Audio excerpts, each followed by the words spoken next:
Hi, YouTubers. This is Wendy and Mike.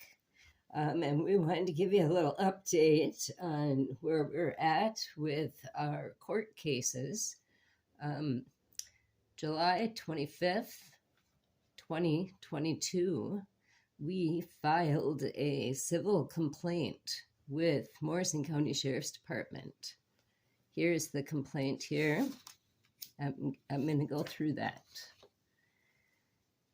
The plaintiff makes the following complaints against the defendant. Beginning May 2019, and that is when the HRO was in place, through the present day and including incident August 24th, 2020, Morrison County Sheriff's Department did, under color of law, violate Minnesota state statutes, state policies, county ordinances, regulations, or customs, willfully subjecting plaintiffs to deprivation of rights, privileges, or immunities secured or protected by the Constitution or laws of the United States. 18 U.S.C. 242, deprivation of rights under color of law, and Civil Rights Act 42 U.S.C. 1983.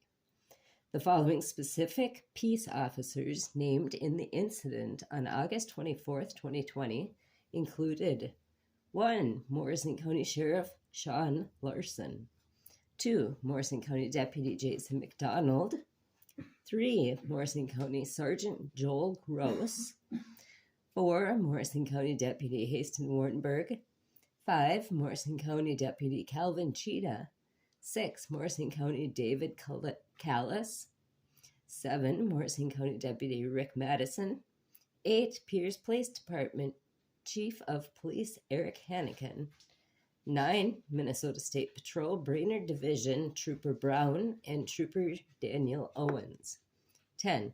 Other unidentified officers not listed in reports but shown in video evidence. 11. Morrison County Chief Deputy Jason Worley, investigator who responded to post complaints. Number 1, Morrison County Sheriff's Department violated authorized use of force, Minnesota Statute 609.06, Subdivision 3, limitations on use of certain restraints, and U.S. Constitution 4th Amendment, 5th Amendment, 8th Amendment, and 14th Amendment by using illegal chokeholds on camera while handcuffs were on and Michael was in custody. Number 2, Morrison County Sheriff's Department violated Minnesota Statute 626.834, warrior-style training prohibited, and U.S. Constitution 4th Amendment, 5th Amendment, 8th Amendment, and 14th Amendment by performing aggressive conduct on Michael and Wendy in a manner that de-emphasizes the value of human life and constitutional rights when deputies entered the residence without warrant, warrior style, aiming assault rifles at 5 people, stomped on Michael's neck and back, kicked Michael, and resulted in injuries to Michael and Wendy. Number 3, Morrison County Sheriff's Department violated harassment restraining order, Minnesota Statute 609.748, and U.S. Constitution 14th Amendment, Section 1983, Equal Protection and Due Process Deprivations, 8th Amendment, and 5th Amendment by refusing to enforce the harassment restraining order under 18 U.S.C. subsection 2265. Number 4, Morrison County Sheriff's Department violated Minnesota Statute 626.21, return of property and suppression of evidence, 373 U.S. 83, 1963, Brady v. Maryland, and U.S. Constitution 14th Amendment, Section 1983, Equal Protections and Due Process Deprivations, 5th Amendment, and 4th Amendment by withholding of evidence material to the cases. That is Hannigan's report and squad video, Brady material undisclosed, Giglio reports, unidentified officers, responses to citizen complaints, and FOIA requests. Number 5, Morrison County Sheriff's Department violated Minnesota Statute 609.43, misconduct of public officer. Minnesota Statute 626.89, professional conduct of peace officers model policy. U.S. Constitution, 4th Amendment, 5th Amendment, 8th Amendment, 14th Amendment, and Title 18 of U.S. Code Americans with Disabilities Act through the use of selective enforcement, unequal treatment, abuse of power, that is, threats, harassment, etc., use of language to illegally, medically diagnose and dehumanize a person with disabilities. Number 6, Morrison County Sheriff's Department violated Minnesota Statute 609.43, misconduct of public officer.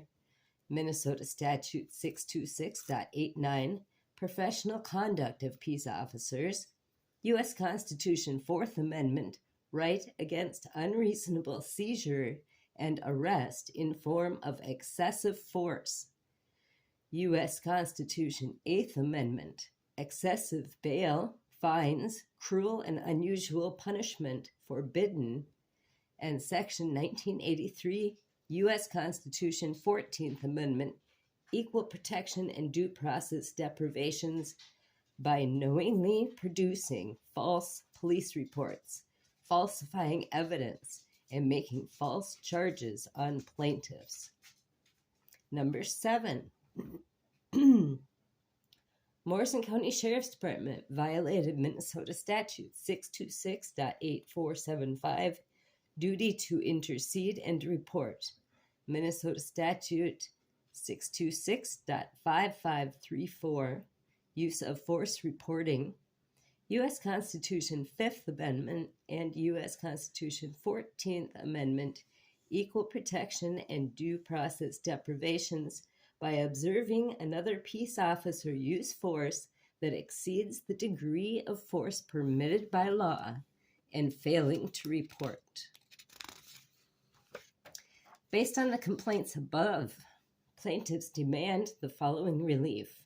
Number 1, plaintiffs demand jury trial according to Minnesota Rules of Civil Procedure 38.01. 2, plaintiffs demand defendant to pay judgment in money or compensation in the amount of $150,000 in punitive damages and including all expenses relating to items required for proving the cases, that is, receipts for filings of documents, copies, materials, and technology, for hindering the free exercise or enjoyment of any right or privilege secured to the plaintiffs by the U.S. Constitution. 3, plaintiffs demand expunged clear criminal record for Michael Logren for damage to property. Number 4, plaintiffs demand motion to return the property as listed in complaint Minnesota Statute 626.21. Number 5, plaintiffs demand specific performance action for public resignations of all officers involved in this incident in writing immediately upon judgment and without pension. 6, plaintiffs demand specific performance action for removal of qualified immunity of all officers involved in this incident. 7, plaintiffs demand specific performance action from defendant to write 5,000-word handwritten apology from each peace officer and public employee to Michael Logren and Wendy Acker. 8, plaintiffs demand specific performance action in the form of signed immunity agreement for Michael and Wendy from Morrison County Sheriff's Department and agencies involved to have no contact with Michael or Wendy with promise not to abuse their power under color of law. Note to court, we, Michael Logren and Wendy Acker, do believe that if no accountability or justice is provided by the courts, The listed officers and allies of those who abuse their power of the blue line will continue to retaliate against us, ultimately resulting in our deaths at the hands of the law. I just would like to say that we're not asking for very much money, considering everything we went through. This is more about proving a point and trying to ensure our safety from here on out. It's not about the money. It's about accountability. It's about our safety. I just wanted to say that. Thank you. That's right. Okay, this is the acknowledgement. Okay, so in the civil complaint, you mail the civil summons along with it. This is the civil summons that was mailed to Morrison County Sheriff's Department, responsible authority, Sheriff Shawn Larsen. You are being sued. The plaintiff has started a lawsuit against you. The complaint is attached to the summons. Do not throw these papers away. They are official papers that start a lawsuit and affect your legal rights, even if nothing has been filed with the court, and even if there is no court file number on this summons. That's important to note. Okay, says number 2, for them, you must both reply in writing and get a copy of your reply to the person, business who is suing you within 21 days to protect your rights. Your reply is called an answer. Getting your reply to the plaintiff is called service. You must serve a copy of the answer or answer and counterclaim within 21 days from the date you received this summons and complaint. Number 3, you must respond to each claim. The answer is your written response to the plaintiff's complaint. In your answer, you must state whether you agree or disagree with each paragraph of the complaint. If you think the plaintiff should not be given everything they asked for in the complaint, you must say that in your answer. Number 4, service. You may lose your case if you do not send a written response to the plaintiff. If you do not serve a written answer within 21 days, you may lose this case by default. You will not get to tell your side of the story. If you choose not to respond, the plaintiff may be awarded everything they asked for in their complaint. If you agree with the claims stated in the complaint, you don't need to respond. A default judgment can then be entered against you for what the plaintiff asked for in the complaint. Okay? They need to serve the copy of their answer to our address. That was July 25th.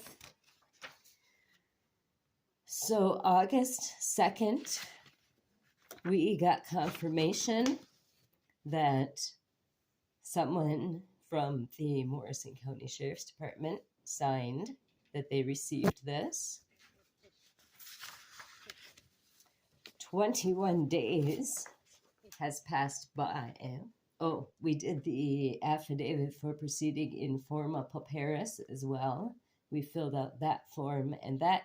What is forma pauperis? That qualifies you under certain restrictions if you qualify under Social Security or Medicare and other means. If your income is below a certain poverty level, then you can qualify to have all fees and costs waived.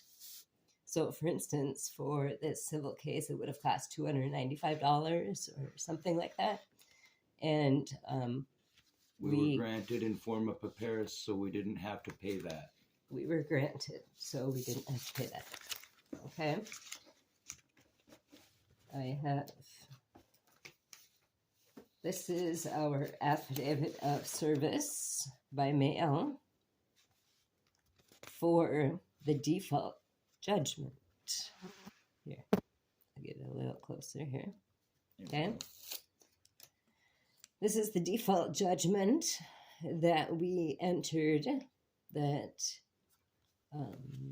we sent to the courthouse, and you always have to send all the papers to the defendant. So yeah, we gotta sent give it the to other guy copies of everything every time. Morrison County Sheriff's Department as well. I did a cover sheet mailed August 24th. Notice that was one day after the 21 days has passed. Case type default judgment. Plaintiff, us, against Morrison County Sheriff's Department. And number 1, plaintiff hereby requests to enter default judgment in favor of plaintiff for defendant failure to respond to complaint and summons within allowed time according to Minnesota Civil Procedures. And 2, plaintiffs demand judgment of all relief sought in the complaint and summons attached. Minnesota Civil Rights Procedure 8.01. The facts. Complaint and summons restricted certified mail proof of delivery August 2nd, 2022. Okay, so that's when they received it. 21 days expired with no response from defendant August 23rd, 2022. Okay, we signed that paper. Sent that in, and we got a Zoom hearing default hearing date. October 12th, 2022. Default hearing, 9:30 a.m. However, the judge officer is Antoinette C. Wetzel, Morrison County District Court, and she was involved with the criminal case that started all of this. She signed a contract knowing that Michael's constitutional rights were violated, and she signed off on that. She was also involved in conciliation court against Luke Witashik, who is the perpetrator in this whole mess. And she was also involved in a harassment case against Luke Witashik because we were trying to, again, way in the past, enforce the HRO, which the police would never enforce, and neither did this Judge Wetzel. No, they all disrespect the laws and refuse to enforce them. Now Wetzel wants to be in charge of judging the case of whether we win a lawsuit against Morrison County Sheriff's Department, who she works closely with. Her brother used to be the sheriff, and there are many connections that she was involved with this case. So she should not be on this case. And we will make a video in the future soon here regarding that. But for now, this is where we're at with our case. The main point we're driving home here in any and all of our videos is that we will be exploiting government corruption. At the same time, we're trying to protect ourselves. And maybe, hopefully, these videos may help somebody else, or maybe you guys can learn from it. With all the things that we've gone through, we deserve some accountability and justice and peace to live our lives the way that we want to live our lives, just peacefully and with happiness and freedom. And they have been all this time now, it's been over 3 years now, trying to take that away from us, following us around. They hang out when I'm going to work. They spy on us. See us when we go to the library. They pull us over and do illegal fishing expeditions. They are around every time we turn our backs. So this is one reason that also explains our relief of why we are asking for them to just leave us alone. All of this could have been taken care of years ago. 2 years ago, at least. Before that, before the 2020 arrest. Had that restraining order ever been enforced at any time, none of this would have happened. We wouldn't have a lawsuit today. So that's what we have to say for today. We just want to give you an update. Thank you so much for listening. Please comment, like, subscribe. Keep in touch with us personally if you'd like. If anybody has any suggestions, we are open to welcome comments. Thank you for listening. Thanks, YouTube. Bye.